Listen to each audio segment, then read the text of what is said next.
Well, hello everybody. My name is Ralph Schultz. Welcome to video number 9. Today is February 17th, 2022, Thursday. I'm broadcasting from Albuquerque, New Mexico, USA. So welcome, and I wish you a good day today. So здравствуйте, русский народ, очень хорошо. Basically, I said, hello, how are you, Russian nation? I hope everything is well. And we have some difficult times here. Очень трудно, very difficult. And I'm just going to talk for a couple minutes or less about the current situation in the Ukraine, and then move on to read about 4 pages in the book. And today those 4 pages are going to cover, excuse me, you know how casual I tend to be, roughly pages 115 to 119, and we're going to talk about a little bit about the IBN treaty that no longer exists, and the important anti-access denial missile zone in Europe, which protects Russia from incoming missiles. It has a little offensive capability. The Black Sea naval battle, which 3 years ago I said could be a likelihood, and a smidgen about hybrid warfare. Okay, so what questions do you have? Somebody starts sending me comments. I wish I could give candy bars away for every comment. I have a couple comments, but not much. You can throw me anything and I'll respond to them. Let's go. I want to hear some comments, and I want to see some requests for my book for free online. It's a draft. It's not really an ebook. Just send me a copy of your email address to that ralphschultz77@gmail.com address, which I'm going to put up here in a little while, and you'll get a copy to look at, and you can forward it to a lot of your associates. I have one from Finland, which is very interesting. What's also interesting is since January 20th, I don't know, about my 1,100 views of these various videos. Since that time, there's been about 600-700. 70% are not from the United States. It's mostly different parts of Europe, maybe a little Canada, which is interesting. I don't know what that means, but I like having a worldwide audience. Maybe you guys are closer to Russia, obviously, in the conflict. They have more of an interest, and Americans tend to don't like to concentrate too much. It's my experience as a high school and college teacher. It's very strenuous to think too hard. Sorry, guys. It's just, you like instant fun. So, sound a little cynical? Yeah, I am. I think I'm just telling you like it is. So I wish some of you would watch this for 10 or 15 minutes and not 2 minutes. You get something out of it. I'm preaching, right? Okay. So we have Putin, and it's pulled back. There was a big dud. There was no invasion, and there still will be of some sort, because this is not going to be let go unless Russia achieves something dramatic.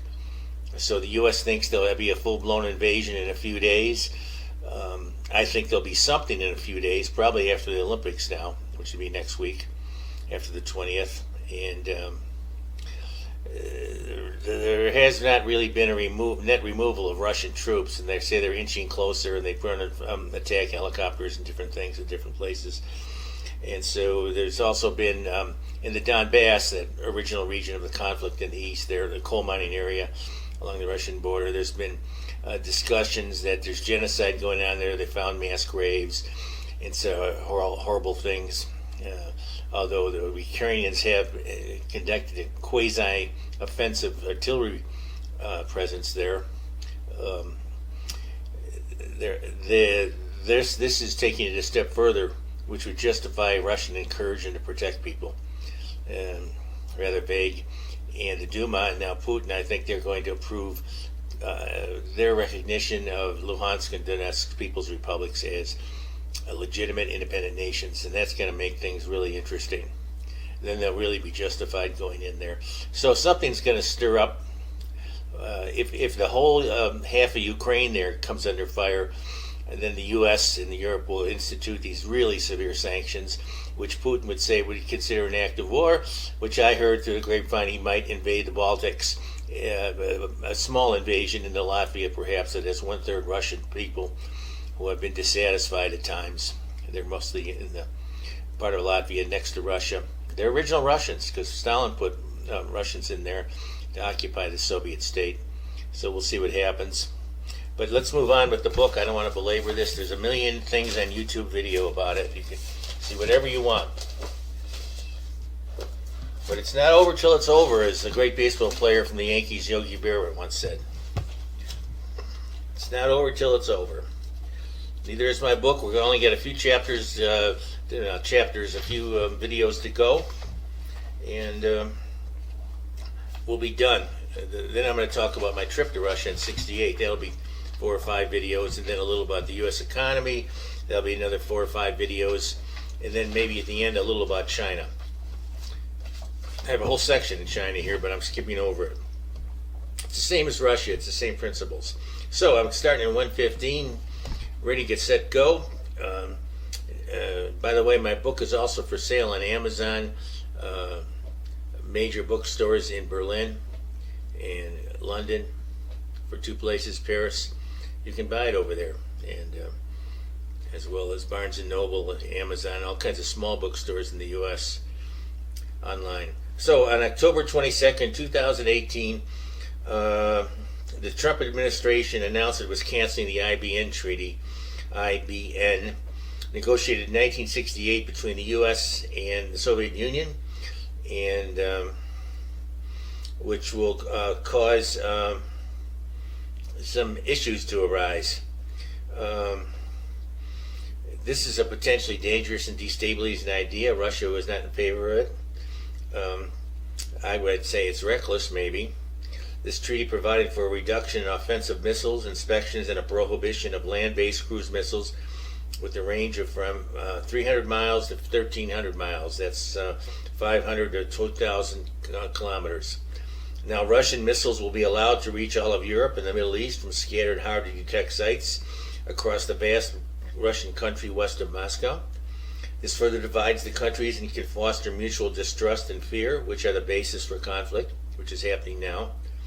The treaty allowed sea and air-fired missiles, which the U.S. has used all over the Middle East since Operation Desert Storm in 1990. This put Russia at a strategic disadvantage. Serious negotiations to update this treaty would be a better solution. So, going back to November 27th, 2018, to be specific, there was a conflict in the Sea of Azov between the Russian and Ukrainian naval ships, 2 old, slightly upgraded Ukrainian frigates, which were provided by the U.S. Coast Guard. Russia captured the ships and detained them, detained some of the sailors for quite a bit of time.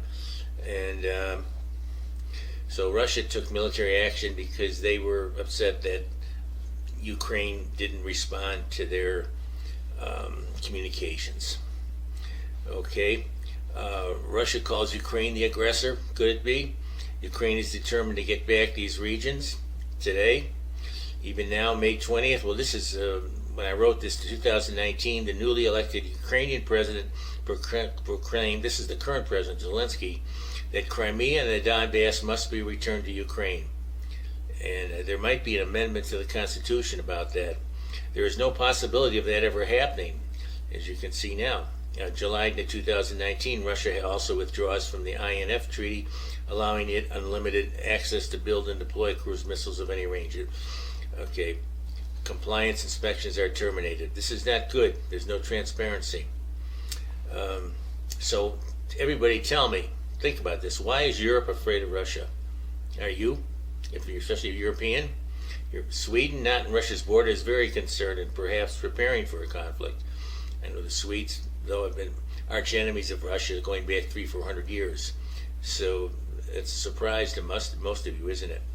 Sweden had a medium-sized empire up in the northern region of Europe and attacked Russia twice. And it went up to the Moscow border, the city. So back in the time of Peter the Great, 1700s, there were numerous battles between Sweden, which also occupied Finland then. There really wasn't a Finland in the northern part of Russia. So let's look at this map in a moment. It's going to come on the screen. of the Russian defensive capabilities, and this is taken out of the highly respected Economist magazine, January 27th, 2018, and from the U.S. Department of Defense. This is the anti-axis, anti-denial zone. If you have the book, it's a little hard to read. If you would get my doggone illuminated digital draft copy, you could see it clear as a bell. But what you would see here is there are concentric circles that go around the Baltic, cover most of Poland, most of the Ukraine, and the Caucasus area around Georgia, and block Syria as well. Okay, so that is the range of their missile systems. And the circle way out 3,000 kilometers west, which goes across England and London, is the range of their sophisticated radar system. So they'll see what's coming. All right. And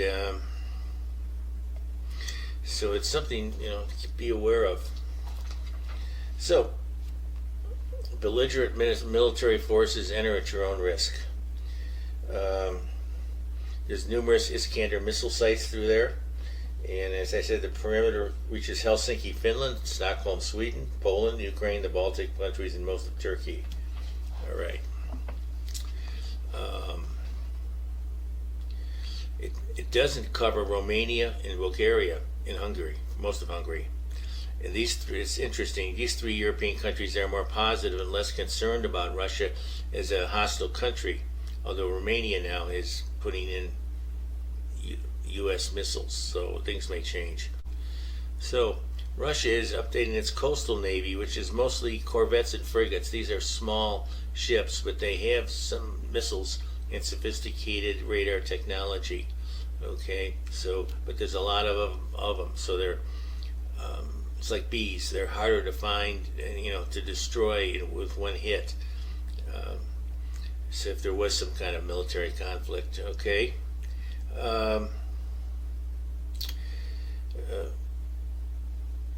Russia has about as many submarines as the U.S., about 70 or so, and they're attack submarines. So they're not as many nuclear ones, but that's all you really need in regional battles.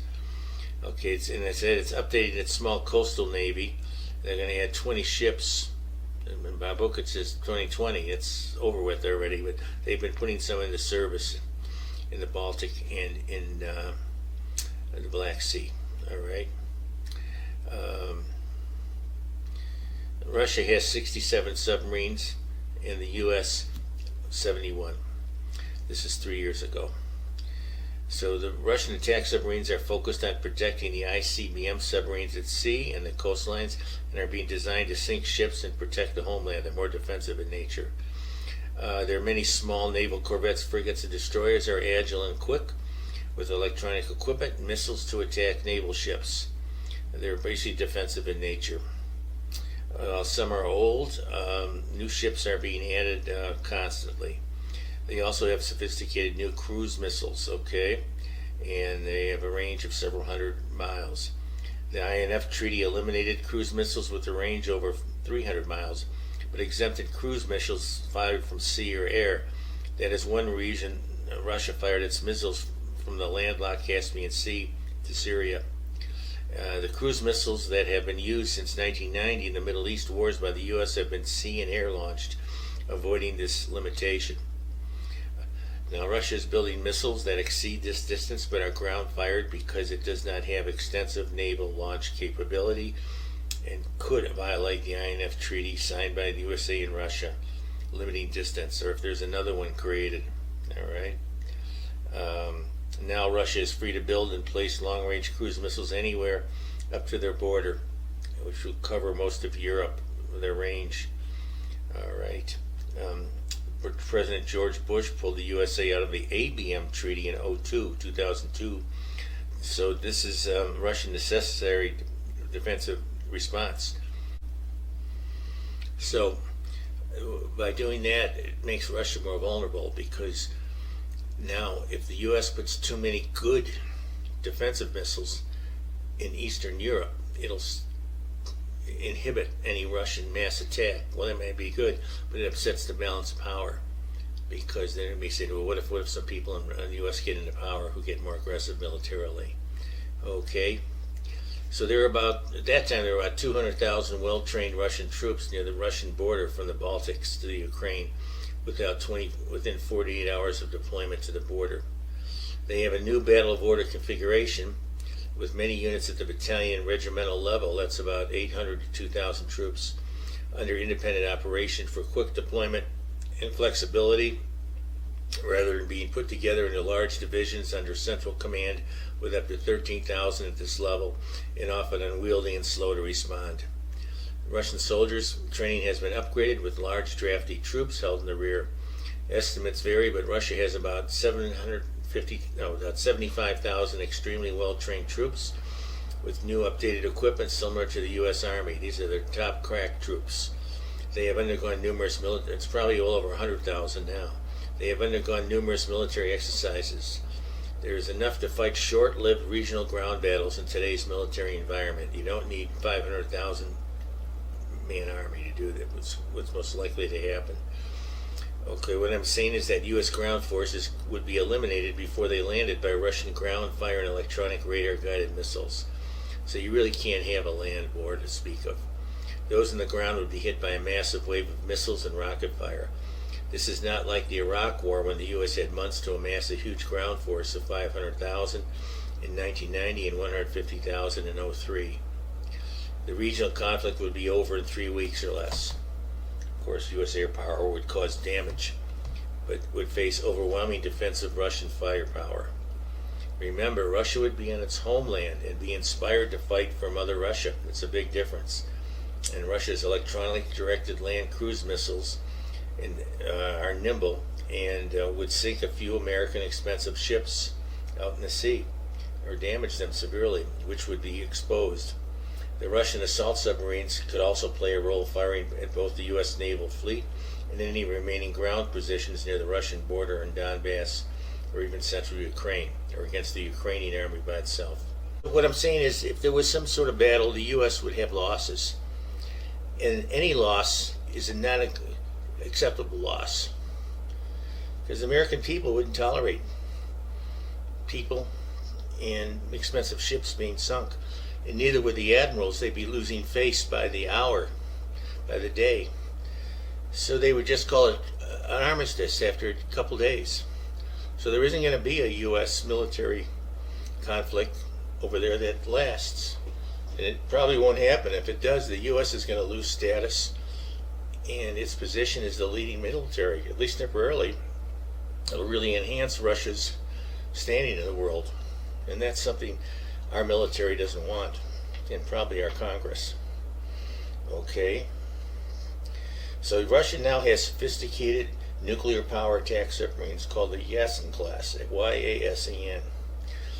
2 are in operation, with 5 more scheduled to come in the next couple of years. They have land attack, anti-ship, and anti-submarine missiles and torpedoes with advanced sonar with stealth movement characteristics. Hard to detect. The U.S. has 13 Virginia-class submarines that are smaller or similar to the Yasen class. They are slightly faster but cannot dive as deeply. Now remember, it only takes one submarine to sink another American or Ukrainian submarine, a ship or an aircraft carrier, or severely damage it, or standalone military installation. The idea is a limited conflict is to inflict just enough damage to the enemy so it stops fighting and pulls back. You do not need to destroy an enemy's fleet to win a gray war or a limited regional conflict. This is not World War II, with the U.S. destroying the Japanese Navy at the Battle of Midway or in the Battle of the Coral Sea. A few big hits on a few U.S. warships and land forces will be enough for the U.S. to cease hostilities and look for a political geostrategic solution. Okay. This will not be any fun or very glorious to fight a country like Russia. Numerous mobile Russian corvette electronic missile radar subs are stationed on the Black Sea. As I have stated, Russia is building more of these ships, which are flexible and inexpensive to operate. The Ukrainian Rada, which is their Congress, passed a law on January 8th, 2018, that states both Crimea and the Donbass are illegally occupied by Russia and must be returned. Russia has called this an act of war. It is getting obvious that Ukraine intends to invade the Donbass to draw. Now, I wrote this 3 years ago. Russia out with U.S. backing. This U.S. involvement would consist of some military hardware, intelligence advisors, and so on. The assets are already in the Ukraine. Recently, Ukraine received substantial amount of U.S. aid in the last several years, a couple billion in the last 4 or 5 years. So next week I'll see you again, and I'm also going to talk about some really interesting, wild things about the USA, like Hollywood, the Pentagon, high-tech industry, things the U.S. is really known for and dominates. Okay, have a good day. Take care. Best to all of you. Do svidaniya.